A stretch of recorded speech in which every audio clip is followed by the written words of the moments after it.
নমস্কার, আমি অ্যাস্ট্রোলজার শ্রী শান্তনু শাস্ত্রী। আমার ভিডিওতে আপনাদের সবাইকে স্বাগত জানাই। আজকে আলোচনা করছি বাস্তুশাস্ত্রের ব্রহ্মস্থল নিয়ে।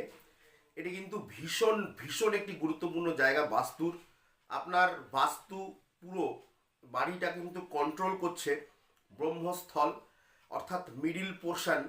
ক্যালকুলেশন করার একটা সিস্টেম আছে কোনটা ব্রহ্মস্থল হবে, সেটি বাড়ির এরিয়া থেকে, বাড়ির পরিসীমা দেখে আমরা নির্দিষ্ট করতে পারি যে এইটা হচ্ছে বাস্তুর ব্রহ্মস্থল। ব্রহ্মস্থল ভীষণ রকম একটি গুরুত্বপূর্ণ স্থান, এবং ব্রহ্মস্থলে যদি কোনো রকম কোনো ডিস্টারবেন্স থাকে, সেই বাড়ি কিন্তু ডিসব্যালেন্স হয়ে যাবে।